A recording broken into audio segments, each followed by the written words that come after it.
The first rule of surviving an alien royal court was simple: do not draw attention.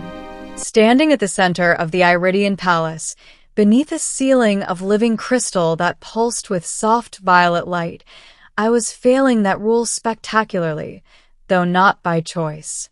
I was human envoy Elias Ward of Earth, chosen less for my political brilliance, and more because I was considered expendable. Earth had recently joined the Galactic Compact, and the Zalithian Empire, an ancient, dominant species, had demanded a formal audience. The Queen herself wished to observe a human up close. Not negotiate. Not speak. Observe. That alone should have terrified me. The Zalithians were taller than humans, their pale silver skin marked with faint bioluminescent veins. Their eyes glowed like distant stars, and their reputation for cold logic bordered on myth. Entire species had been absorbed or erased by their judgment. I stood alone on the obsidian floor while hundreds of nobles formed a silent crescent around me. Guards in ceremonial armor held energy halberds that could atomize a tank. At the far end of the hall sat Queen Zyriath, ruler of 12 systems, her presence crushing even from a distance. I had trained for this moment for years. Diplomatic posture. Neutral expression. No sudden movements. Everything was going according to plan. Until the doors behind the throne opened. Soft footsteps echoed across the hall. Too light, too quick. A ripple of unease passed through the nobles. I didn't dare turn, but I saw it in their body language. Surprise, then alarm. A smaller figure emerged. She was unmistakably Zalithian, yet different. Shorter. Slender. Her glow was brighter, warmer, almost golden instead of violet. She wore no crown, no armor, only a simple ceremonial garment. The princess. Daughter of the queen. She was not supposed to be here. The queen's eyes narrowed. Several guards shifted position. I remained frozen, unsure whether breathing too loudly would get me killed. The princess looked around the hall, her gaze skipping over nobles and guards alike, until it landed on me. The moment our eyes met, her expression changed. Shock, recognition, and something dangerously close to joy. Before anyone could react, she ran. Gasps erupted across the palace. Nobles recoiled. Guards raised weapons halfway before freezing, caught between protocol and terror. The queen herself half rose from her throne. I barely had time to register what was happening before the princess crossed the hall, ignored every rule of royal conduct, and threw her arms around me. She hugged me. Not a polite touch. Not a ceremonial gesture. A full, desperate embrace. The entire palace rose. Her arms were warm. Her bioluminescence flared brighter, washing over us in soft gold light. I stood rigid, heart hammering, mind screaming that this was how interstellar incidents started: wars, executions, extinctions. I did not hug her back. I didn't dare. Eli, she whispered in flawless English. You came. The silence was so complete I could hear my own pulse. The queen's voice cut through the hall like a blade. Daughter, she said slowly, dangerously. Explain. The princess released me and turned, placing herself between me and the throne in a gesture that made the nobles gasp again. This human, she said, is under my protection. That was when everything truly went wrong. Years earlier, on a forgotten moon near the edge of Zalithian space, I had not been an envoy. I had been a rescue pilot.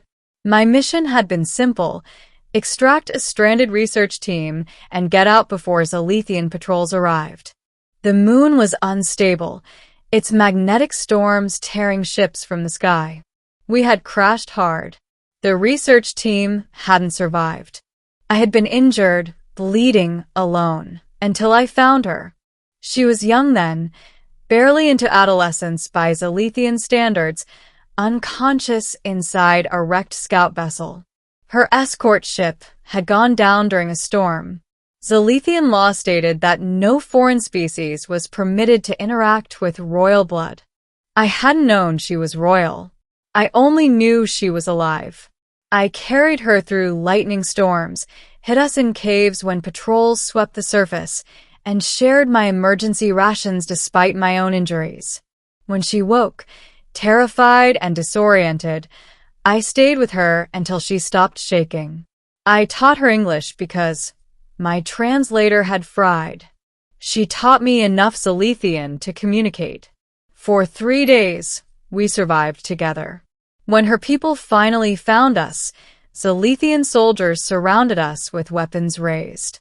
I fully expected to die. Instead, she stepped forward and declared me her savior. They took her home. They wiped all records of the incident, and I was quietly ordered never to speak of it again. I thought I would never see her. I was wrong. Back in the palace, the queen descended from her throne, her towering form radiating restrained fury. "You claim protection over a foreign envoy," the queen said. "A human. Speak carefully." The princess lifted her chin. "He saved my life. He shielded me when no one else was there." Murmurs rippled through the court. Zalithians revered debt and honor above all else, but they also feared unpredictability. The queen's gaze snapped to me. "Is this true?"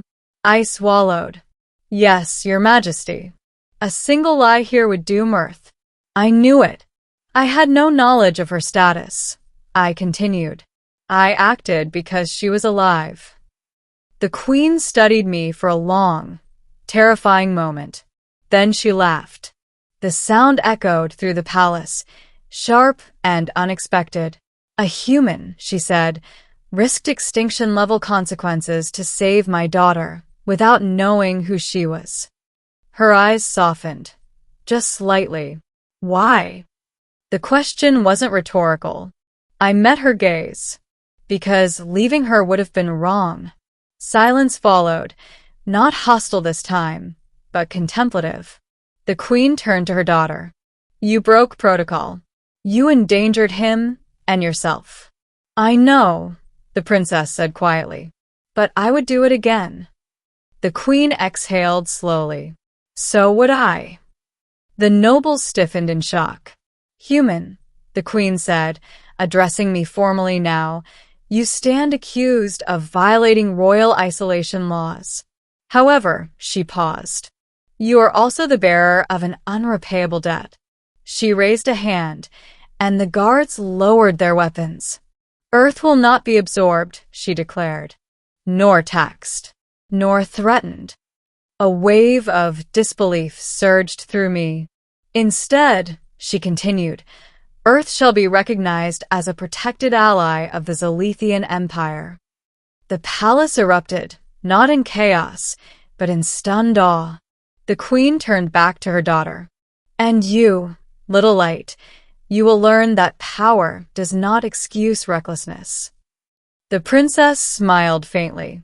"Yes, mother." Then the queen looked at me one final time. "You are welcome in this palace, human Elias Ward," she said. "Not as prey, not as subject." She inclined her head, but as family. As the court slowly resumed motion, the princess leaned closer and whispered, "I told you I'd see you again." I smiled for the first time since entering the palace. The galaxy had expected humanity to kneel. Instead, we had been embraced.